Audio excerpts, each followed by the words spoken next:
No caso da responsabilidade civil, por exemplo, o caso da consumidora, que apesar da adoção das precauções regulares, ela vem a sofrer intensa queimadura química com a consequência de lesões que justificam cirurgia estético reparadora, né? Porque é um produto perigoso.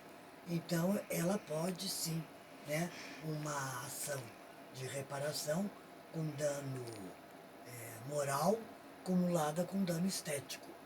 E provavelmente, bem argumentada, ela possa conseguir, pelo judiciário, a, uma possibilidade de ganhar a ação. Produtos e serviços que apresentem periculosidade exagerada, de modo a não advertirem suficientemente o consumidor, podendo, por exemplo, ser o caso daquela consumidora que acabamos de falar, né? Pode, uma hipótese.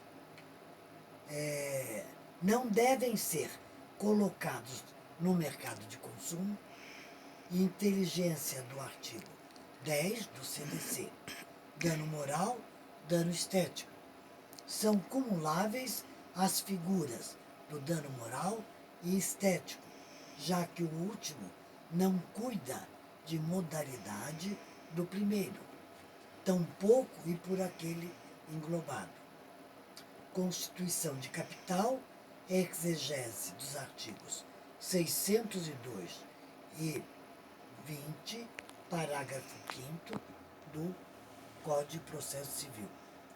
Cirurgia plástica estético reparadora. É aquele caso. Direito à ampla reparação na exegese dos artigos 1538 e 1539 do Código Civil Brasileiro. Dano moral, quantificação, avaliadas as circunstâncias do caso concreto, mostra-se razoável indenização no valor equivalente a 100 salários mínimos, o que encontra ressonância em entendimentos jurisprudenciais e doutrinários para casos análogos, apelo parcialmente provido, isso segundo o Tribunal de Justiça do Rio Grande do Sul, né, na Câmara Civil, e a relatora desembargadora Ana Lúcia Carvalho Pinto Vieira, isso de 2002. Crime contra as relações de consumo, artigo 7º, inciso 9º, da Lei 8.137, de 1990, prova pericial que ateste a deteriorização do produto e nocividade potencial do consumo e imprescindibilidade.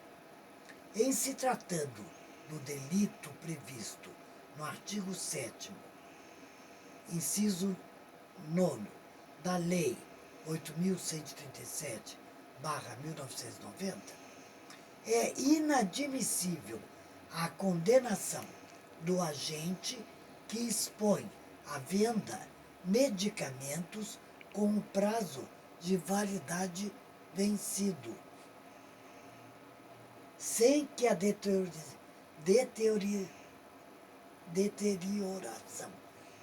deterioração do produto e a nocividade potencial do consumo sejam apuradas por meio pericial regular, pois o fato de estarem com o prazo de validade vencido não significa estarem próprios para consumo.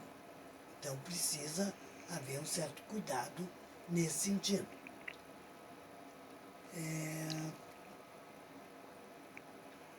É da 8ª Câmara Civil do Estado de São Paulo, O relator é o juiz Bento Mascarenhas, de 1997.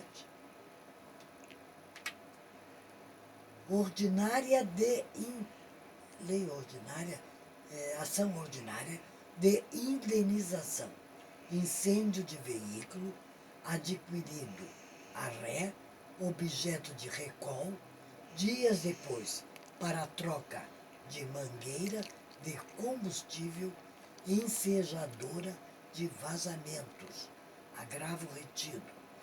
Aplicação à hipótese da legislação consumidista de consumo que se ostenta a relação entre fabricante e adquirente, ainda com destinado um veículo a aluguel táxi, fundando-se a ação no fato do defeito do produto. A regra aplicável é a do artigo 27 da respectiva lei de regência, não a do seu artigo 26, que fixa prazo para a ação com vistas ao abatimento do preço ou troca do produto por vício oculto, questão de mérito. Incidindo, no caso, a régua do parágrafo 3º do artigo 122 do CDC, a sentença de procedência se ostentava inevitável quando, colocado pela ré no mercado, o produto reconheceu ela publicamente seu defeito ao proceder ao recall sem se desincumbir, como lhe cumpria, da prova a respeito do rompimento do nexo causal, por culpa exclusiva do consumidor. Quer dizer, foi anunciado, foi dado publicidade, chamamento dos consumidores que obtiveram aquele produto, e acontece que o consumidor não tomou conhecimento. Não foi, né? Quantum razoável e proporcional. Salário mínimo, desvinculação, apelo parcialmente provido. Tribunal de Justiça do Rio de Janeiro, Primeira Câmara Civil, e o relator é o desembargador Maurício Caldas Lopes, de 2001. Da responsabilidade pelo fato do produto e do serviço. Artigo 12. O fabricante, o produtor, o construtor, nacional ou estrangeiro, e o importador respondem, independentemente da existência de culpa, pela reparação dos danos causados aos consumidores por defeitos decorrentes de projeto, fabricação, construção, montagem, fórmulas, manipulação, apresentação ou acondicionamento de produtos, bem como por informações insuficientes ou inadequadas sobre a utilização e riscos. Parágrafo 1º. O produto é defeituoso quando não oferece a segurança que dele legitimamente se espera, levando-se em consideração as circunstâncias relevantes, entre as quais: primeiro, sua apresentação; segundo, o uso e os riscos que razoavelmente dele se esperam; terceiro, a época em que foi colocado em circulação. Parágrafo 2º. O produto não é considerado defeituoso pelo fato de outro de melhor qualidade ter sido colocado no mercado. Aí Não é questão, é que talvez a qualidade seja inferior ao outro, então dá aquela impressão que ele apresenta defeito. E na verdade não é. Parágrafo 3º. O fabricante, o construtor, o produtor ou importador só não será responsabilizado quando provar: 1. Que não colocou o produto no mercado. 2. Que embora haja colocado o produto no mercado, o defeito inexiste. 3º, a culpa exclusiva do consumidor ou de terceiro. Fornecedor. A doutrina define 3 categorias de fornecedores. Nós temos, primeiro, o fornecedor real. Quem é ele? Fabricante, produtor e o construtor. Por fabricante, não somente aquele que fabrica e coloca o produto no mercado, como também o montador, fabricante de peças e componentes que fazem parte de produtos, fabricante de peças para automóveis, faróis, lanternas, etc. O produtor é aquele que coloca no mercado produtos de origem vegetal e animal. O construtor é aquele que coloca no mercado produtos imobiliários, através do fornecimento de bens e serviços. Artigo 25 do CDC.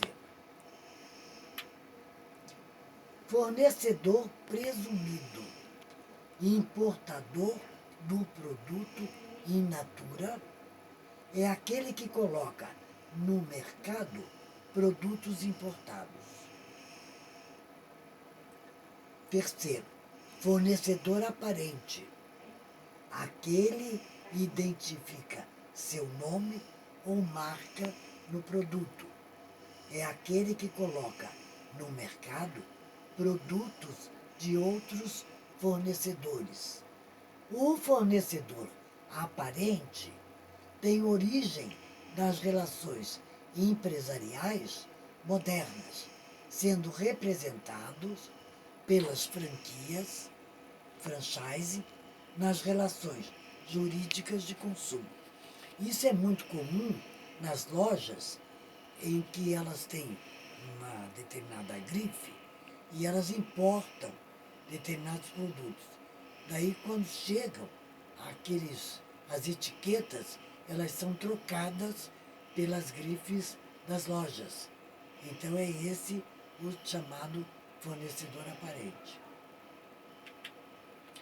Responsabilidade objetiva. É a responsabilidade do fornecedor independentemente da existência de culpa. Isso significa que o dever de reparação nasce com a ocorrência do dano causado por defeito decorrente do projeto, fabricação, montagem, fórmulas, manipulação, apresentação e por informações insuficientes ou inadequadas sobre a utilização e riscos do produto. Responsabilidade extracontratual. Essa responsabilidade, ela se refere ao fato do produto em que subsiste, mesmo para aquelas pessoas estranhas à relação de consumo, bystanders, mas que sofreram prejuízo em razão de defeitos intrínsecos, defeito de concepção e de produção, e extrínsecos, defeito de informação.